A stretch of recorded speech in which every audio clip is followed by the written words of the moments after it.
Well, good morning there, Pipe Pals. How are y'all doing?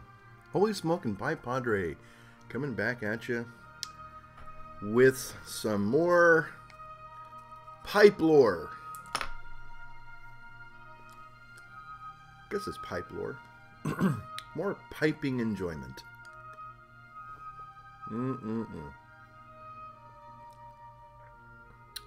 Well, I just wanted to take this opportunity to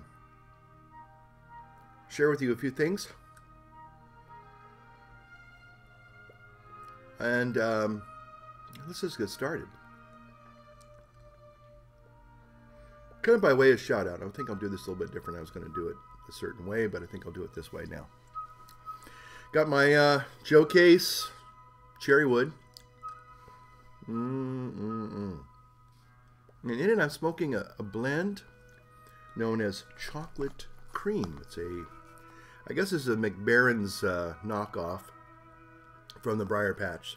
Sometimes they can't get things in tins. They get them in bulk. And anyway, this was, I think, McBaron's chocolate cream. Got it about a year ago. And the reason why I'm smoking it now, and I don't think I would have even attempted to smoke this again, to be honest with you, is and this is by way of a shout out. I've been watching SoCal pipe smoker. Yeah, social. No, SoCal pipe smoker. There we go. SoCal pipe smoker. That's right. Not social. SoCal pipe smoker. And he sent me a very kind little PM a couple days ago, and I just thought, well, gosh, you know, I'm gonna. He told me that he was also in the biz, the TV biz, or the industry, TV industry, and he just said some really nice things about my videos. But so that was one thing, and I thought, well, and he invited me to come check out his videos, and he told me he and his girlfriend Dara. They do pipe and tobacco reviews, and he thought I would enjoy it. Well, you know what? This is where I'm getting with this chocolate, McBaron's chocolate cream tobacco this morning. In my brand new Joe Case pipe, of course. Order yours today. Anyway, in this video that I saw, where he and his girlfriend, and I think it's great. I love seeing, of course, Mark and Amber. And I used to enjoy watching Old Northern Smokey and the Smoke S. So I always love it when couples do videos together. I think Wandering Recluse, Sean and Jamie, I think her name was Jamie, they did a couple of pipe tobacco reviews. And I just think it's very delightful. I love that interplay, especially when you can see that this couple, they really enjoy being with one another. That just kind of always warms the old cockles of my sinner's heart. But anyway, that being said, she was talking about McBaron's honey and chocolate tobacco, which I have not tried. But I remember having this chocolate cream. And I thought, well, you know, from my recollection, I wasn't really that taken with it. In fact, I have a vanilla cream and I had a chocolate cream, and I think I tried them once. I was really looking forward to something really enjoyable. Out of the box or out of the tin, you know, you fall in love with it kind of thing. And I just remember, if anything at all, wasn't impressed. In fact, I was kind of maybe repulsed by the chocolate cream because I thought, gosh, not only does it taste like chocolate, it doesn't taste like a chocolate. It doesn't taste like anything, and I think I got some really bad tongue bite. So I just wasn't happy with the chocolate cream experience. But watching SoCal, Richard and Dara do their review, and he also did some reviews of other aromatics, I believe. I was kind of curious to go back to that chocolate cream and just give it another try. You know, what can I do? You know, give it another try. Little Aaron Copland in the background. I think it's Rodeo. Anyway, well, let me tell you something. Sometimes, it doesn't happen all the time, but you can go back to a tobacco that you tried and that maybe you didn't like the first time. Maybe you just found it just absolutely gagging, or it just was terrible for some reason. But now you go back to it after maybe 6 months or a year. Now all I did was I kept it in the bag, still a little bit moist. I don't remember it being overly moist when I tried it the first time. But Herminator just sent me a little message a week ago. He was traveling and he noticed that he was in a completely different locale, climate-wise, and one of his favorite tobaccos that he used to enjoy was he took it with him to this new locale in a different part of the world. He said it was completely. It changed the whole composition of the tobacco, and I don't know if it was somehow he didn't like it anymore, or he didn't find it as. But he did mention it was really different. So sometimes atmospheric and climatal changes can have a real impact on a tobacco. So because of, I'm looking at their picture right now, Richard and Dara talking about how delicious the honey chocolate, McBaron's honey chocolate was, I thought, you know what? I'm going to try my McBaron's chocolate cream and just see if I can find anything in it now. Well, to tell you the truth, I loaded up my Joe Case pipe. Now maybe again, and remember, there's lots of things in pipe smoking. It's the actual pipe. It's the, you know, has so many variables that can lead to a really enjoyable pipe smoke. The condition of the tobacco, you know, the humidity of the tobacco, your own psychological humidity, or, you know, temperament, if you will. You know, are you in a dried out frame of mind? Are you in a supple frame of mind? You know, are you just kind of, you know, where are you at in today when you pick up and light up that pipe? So I tried it and I was absolutely pleasantly surprised. I want to attribute to a lot of it to the wonderful craftsmanship of my new Joe Case pipe, certainly. But, you know, I've smoked it in, I think, another, well, maybe I smoked it in a Peterson pipe. Oops, I should have said that. Don't hear me hating on Peterson pipes, because I love Peterson pipes. I have a couple that I absolutely adore. But for some reason, yesterday, I guess all the planets lined up, and it was wonderful. So I want to thank Richard and Dara for kind of just, you know, gently kind of pointing me back to something and trying it again for the second time. And you know what? Voila! You know, fantastic. McBaron's chocolate cream. And I haven't tried McBaron's honey chocolate, but I probably will.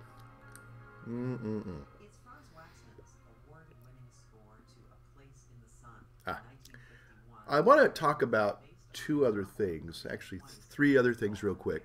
Yeah, real quick. But talking about tobaccos. and I thought about this in the last year or so. There have been some, though I dare say a few, tobaccos that I have fallen in love with from the very first puff. And now, I think I am a person, as I've said before, I'm a Catholic kind of a person. What I mean by Catholic isn't necessarily the Catholic religion, but Catholic in my tastes. I kind of have a broad spectrum. I love my English blends. I love the Orientals. I love the Balkans. And I love the aromatics. And I love just kind of the basic, almost what I would call Walgreens blends, you know, if they don't burn my tongue. You know, there's very few tobaccos that I think I have absolutely hated. I wouldn't even say hate, but have been very disappointed. And one of them was, if you remember, I used to be a Borkum Riff kind of a guy when I started off pipe smoking. And I went back to a Borkum Riff. I bought a brand new pouch of it at Rite Aid, right around the corner here. And I was very, very disappointed. It didn't taste like it used to, and it was just a real disappointment. So anyway, but I started thinking about, in the last 2 years that I've been back to the hobby of pipe smoking, what were those special blends that I loaded for the first time and I said, oh my gosh, I love this stuff.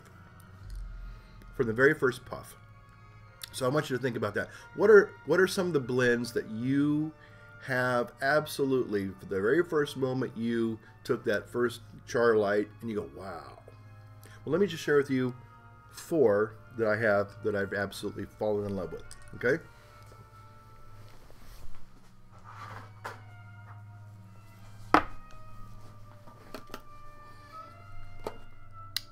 Now, one of the ones that I absolutely, it was almost like pipe heaven here, was when I first came back and I had a tin of Black Mallory that had not been opened for 11 years. It was still in the can. And it was in such a state that the top was bulging a little bit. Now, they tell you in food industry, when you see a bulging can, that means it's not good, boys and girls. But this had a bulging can, and the top was, bulging, and I thought, well, what the heck, And I popped it open, and just like a champagne cork, this fragrant, fermented tobacco came, billowing out of the can. And I scooped it up and put it back in the can, put the little plastic lid back on, and I thought, well, I'll try a bowl. And if I die, I die. In fact, I did it live, just like I'm doing this live, on one of my YouTube videos. You can even watch it. And I thought, well, if I die, at least there'll be a record of me, dying, smoking my pipe, and and then the anti-smoking people can use that as a great, see how deadly pipe smoking is. Anyway, so I remember just being transfixed by this beautiful Black Mallory, aged Black Mallory. The second one, I have to say, came as a result, again, of somebody recommending it, and it was an aromatic. Now, of course, this is in English. Black Mallory is in English if you haven't tried it. So, if you think I'm only talking about aromatics or sweet tobaccos, I'm not. I'm talking about all types of tobaccos. The next one, though, is an aromatic, and of course, this one was recommended by our dear Dunhill Man UK, and absolutely, if you love aromatics, you just can't go wrong. I just don't think there's. I wouldn't say there's anything better. The connoisseur's choice is pretty close to this, almost identical in some ways, in some regards. But a beautiful, sweet, aromatic, really enjoyable. The next 2 were, without a doubt, just amazing tobaccos. And one of them is Sylvamus Black. I just absolutely love this. Now, I tried it in the fall. This is an autumn tobacco for me. You can smoke it now. You can do whatever you want to, but I'm just saying that particular climate and this particular tobacco they married up so perfectly. And I just, for the very first puff, again, Sylvamus Black was like, I love it. I have a whole stash of it that I secretly keep, And then the final one, I was at, it's like last year, I think it was, or maybe almost 2. Maybe it's 2 years ago. I can't remember now. It's got to be at least a year and a half. I was at the Briar Patch in Arden Fair Mall, and either Matthew or Sean said, hey, have you tried Blue Mountain yet? Blue Mountain. Well, I hadn't, but I loaded up my pipe, and the very first puff. Now this stuff here I was doing one of my fasts. This is probably about 2 years ago, I think, when I was doing that juice fast, and so I was doing some serious fasting. And I'll tell you what, that pipe. When I took that first puff, it was more than just a pipe. It was almost like a medicine or something. It was almost like, wow.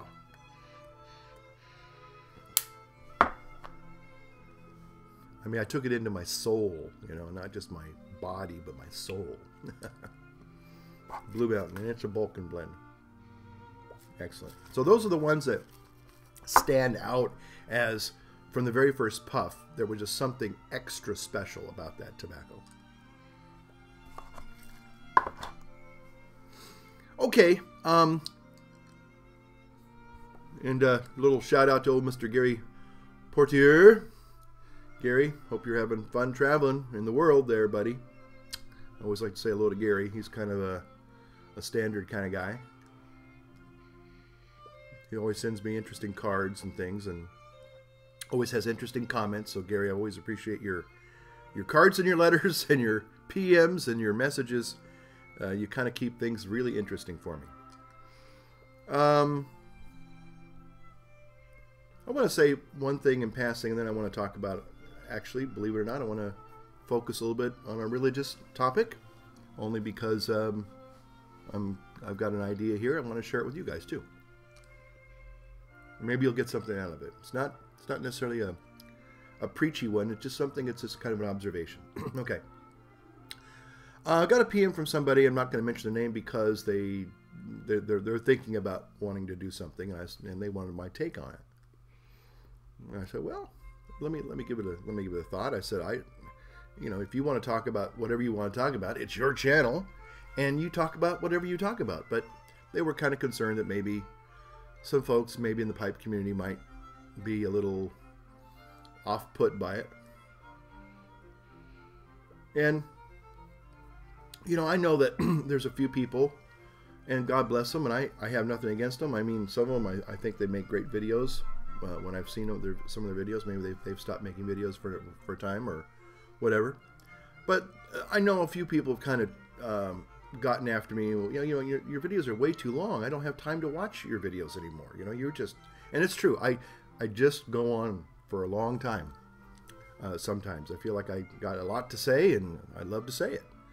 And those of you who put up with it and enjoy it, great. And if those of you don't, I'll try to make, what I'll try to do is make maybe a long video and a short video. Maybe I'll try to do that formula, see if that'll work. So that way somebody can say, well, okay, I can't watch them all, but I can watch the ones that are under 3 minutes. Try to make a goal to make some under 3 minutes, okay? And kind of just talk about one thing instead of 2 or 3 things like I normally do. But one of the things was that this guy was kind of concerned that the topic might be, well, one of those topics that are kind of those delicate topics. And you know what? I thought about that. And I said, we've got lots of presenters out there. Now, I haven't watched every single buddy. Every single buddy.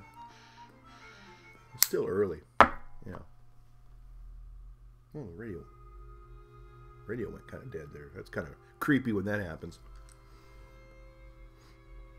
And so we have people that talk about, Jay. I can say Jay.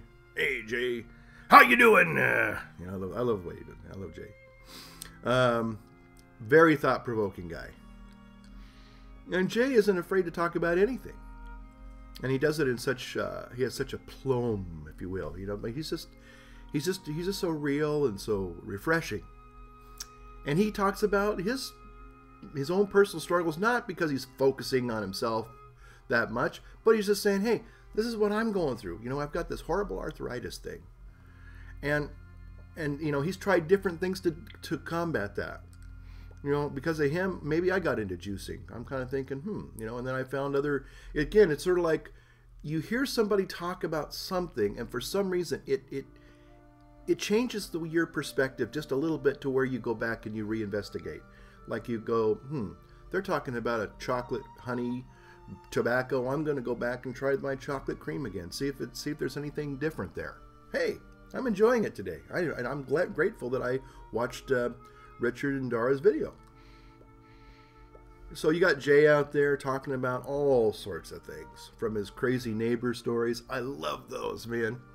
To dealing with arthritis, growing tobacco, his dogs.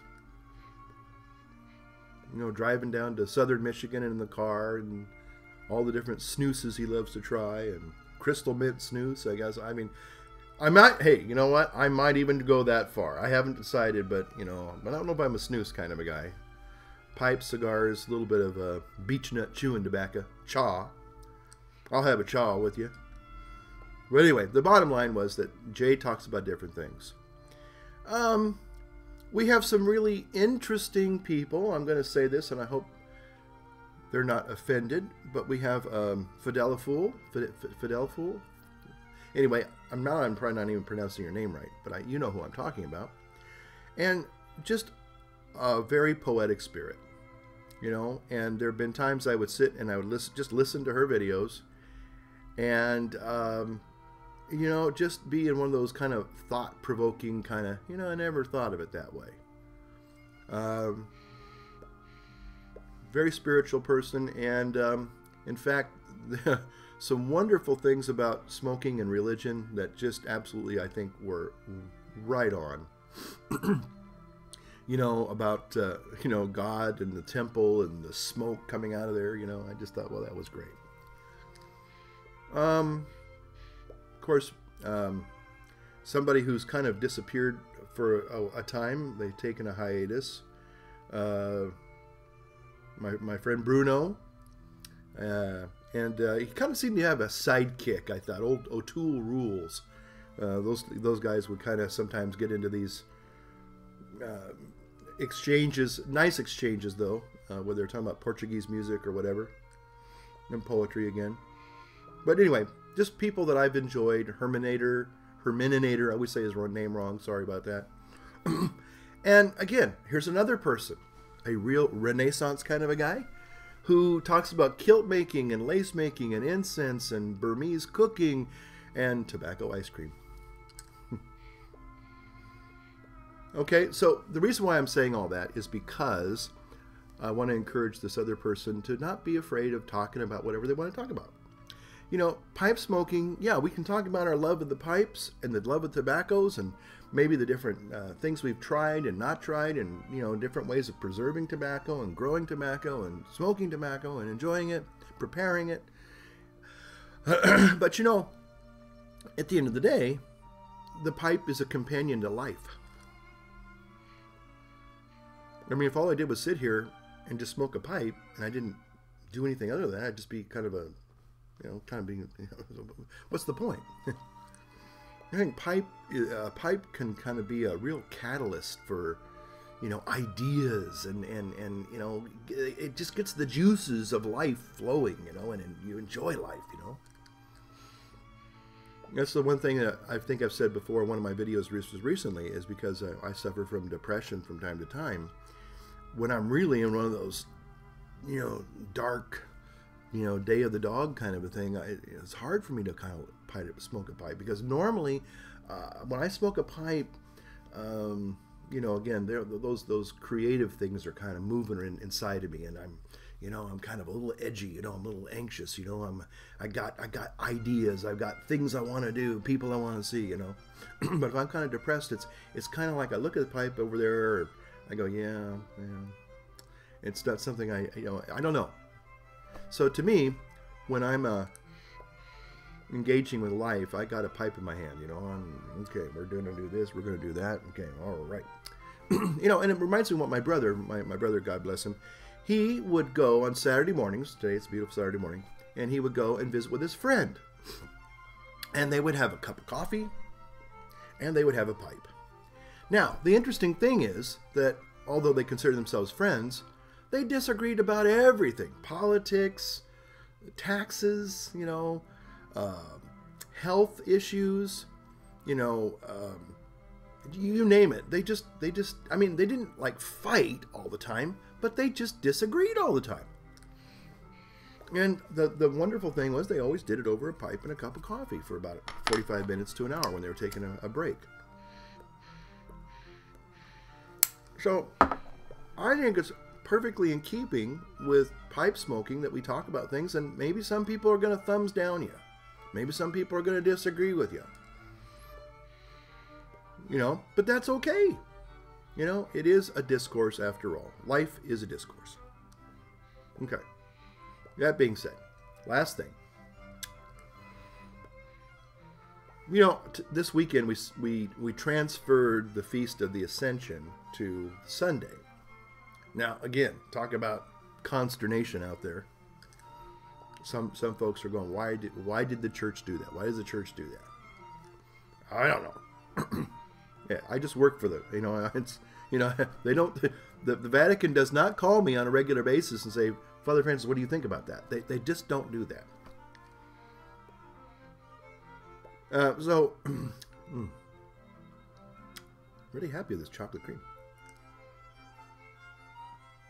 So, today or this weekend, we are going to commemorate the Ascension. And this is my thought about it. And I'm going to say something that might be a little bit off-putting to some of my more religious people. And if I'm not doing it to be harsh, but I think it's accurate. When we look at the lives of the disciples, for the most part, we don't get a very flattering portrait or portrayal of these individuals. They're, you know what the old saying is, and this is true, Jesus didn't choose the best. There's hope for the rest of us because of that. He didn't choose the superstars of his day to be his apostles. He just chose common, ordinary, weak, sinful, faithless people. And I think that's why we have these unflattering portraits of the disciples in the scriptures. Again, is to kind of maybe give us a little bit of hope and encouragement, because if they can somehow get this, maybe there's hope for us too. Because they're slow-witted, they're very obtuse, they're very self-focused, essentially, and they really don't get this whole Jesus thing at all. So today, actually last night when I was putting together my little video reflection for the other channel over there, I saw something that just really, again, changed my idea. Made me go back and think about something. Give it a second chance, kind of like the chocolate cream tobacco. And what was it? Well, it was a look. It was a look that just said it all. I was looking for pictures of the Ascension, and there was this picture of the disciples, and kind of one in particular, and he has this look of unbelief on his face, like, you know, as he's like looking at Jesus ascending, like. Now, that look was what did it for me.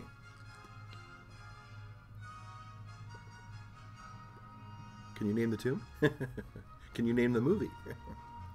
Can you name the director? Robert Weiss, Sound of Music, and the overture to Sound of Music. So anyway, I